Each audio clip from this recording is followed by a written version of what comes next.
Muy buenos días, jóvenes estudiantes. Hoy día vamos a tratar sobre el tema de la Constitución Política del Perú.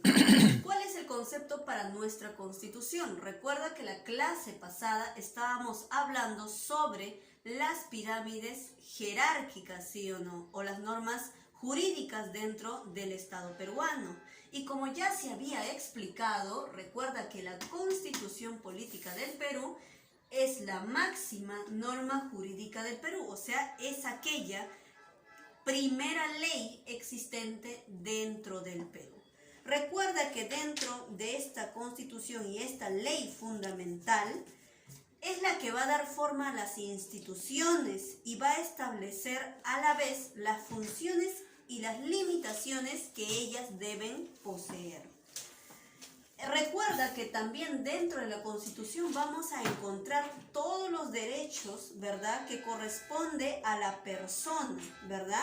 Y también vamos a encontrar las relaciones en las cuales se encuentran los poderes políticos, los poderes centrales de nuestro país, que corresponde al poder legislativo, ejecutivo y judicial.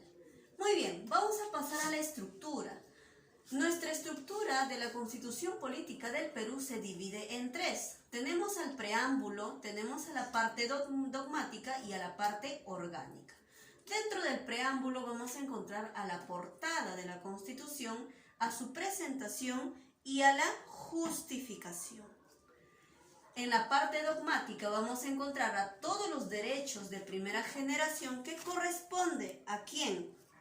Se refieren a los derechos del hombre como individuo, así como también se van a referir a los derechos de segunda generación, los cuales mencionan cuáles son los derechos sociales y los derechos económicos.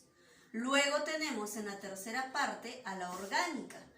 Es en esta parte donde nosotros vamos a encontrar aquellas normas relativas que van a de alguna manera establecer regímenes entre los órganos del Estado fundamentales, sobre todo referidas a las funciones y al ejercicio que éstas van a realizar dentro de la sociedad. Luego tenemos a la Constitución Política de 1993. Recordemos, chicos, que en nuestra historia de constituciones tenemos a 12, ¿verdad? Entonces, esta última pertenece a la 12ª Constitución.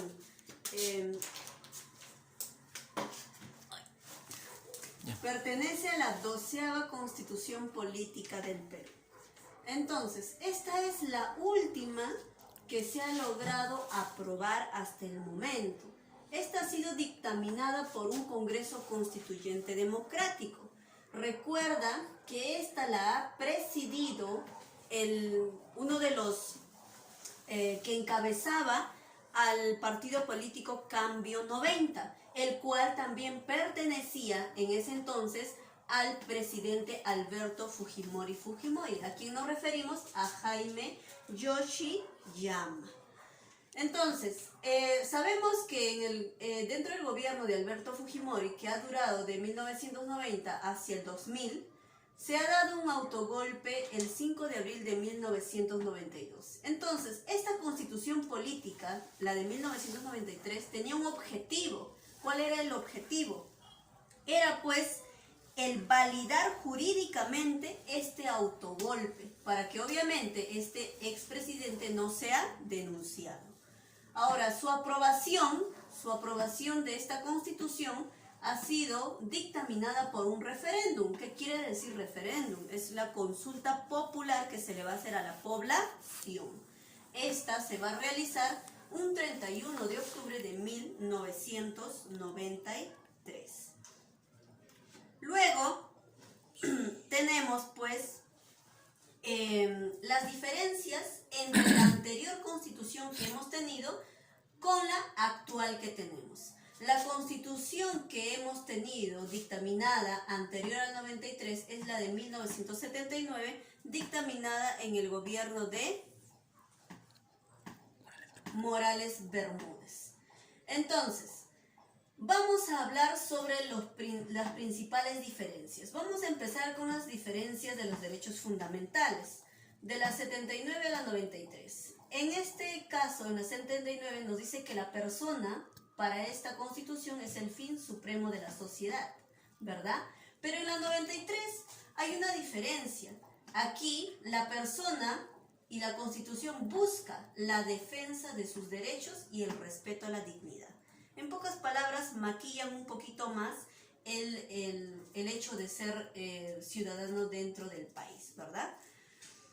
En lo que son derechos económicos y sociales, en la 79 no se reconoce estabilidad laboral, o sea, en cualquier momento te pueden despedir, ¿verdad? Pero en la 93 se va a eliminar la retroactividad de la ley laboral, ¿verdad?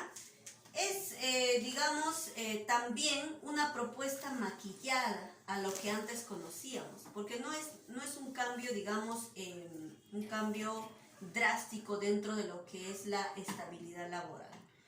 El régimen económico, en la 79, el Estado es protagonista. Dentro de este régimen económico, el Estado asume un papel protagónico dentro del Perú. ¿Qué sucede?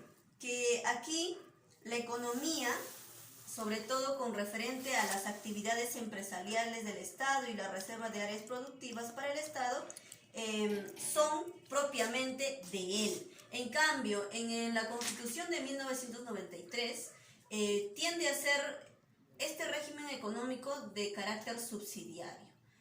Recuerda que en ese entonces,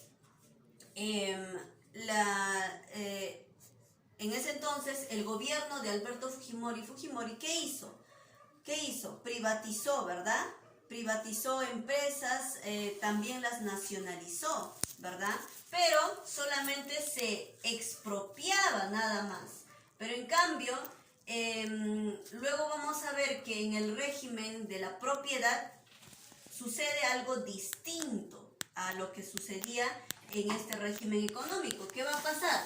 Que dentro de la propiedad, dentro de la Constitución del 79, la expropiación se paga, ya sea por bonos o por cuales fuera.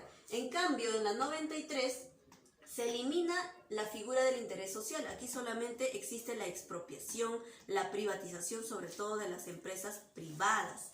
Pero, ¿qué sucede? Aquí solamente se expropia, más no se paga. Es por ello que en ese entonces Alberto Fujimori ha tenido tantos problemas con este tipo de hechos.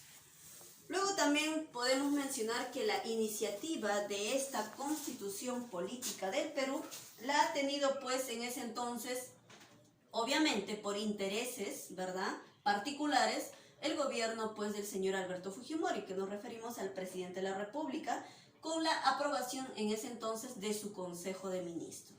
Recuerda que el ministerio es el que en realidad tiene que aprobar cualquier proyecto de ley que quiera sacar dicho presidente. Y también obviamente ha sido también de alguna manera una iniciativa también de ese entonces el actual Congreso Constituyente Democrático que existía. Luego, para la aprobación de toda reforma constitucional, o sea, para de alguna manera cambiar ciertas cosas, porque reformas es solamente cambiar ciertas cosas que existen dentro de la Constitución, se necesita diferentes cosas, como por ejemplo, la reforma constitucional puede ser aprobada por la mayoría absoluta del número legal de miembros dentro del Congreso. O sea, nos referimos más o menos a 66 congresistas, ¿verdad? Más del 50%. Luego, también deberá ser ratificada. ¿Por quién? Por el pueblo. Por eso decíamos y hablamos del referéndum, que es la consulta popular. Luego tenemos a la reforma constitucional que también debe ser aprobado, ¿verdad?, con el voto probatorio de 2/3 de ¿quién? De los miembros del Congreso. O sea, más o menos 87 congresistas, ¿verdad? Si lo anterior pues se cumple, es innecesario hacer la consulta popular. Recuerda, si solamente tenemos 66 aprobaciones dentro del Congreso, o sea, 66 congresistas a favor, necesitamos referéndum. En este caso, si tenemos los 2/3 del Congreso, que son más o menos 87 congresistas, ya no es necesario hacer la consulta popular.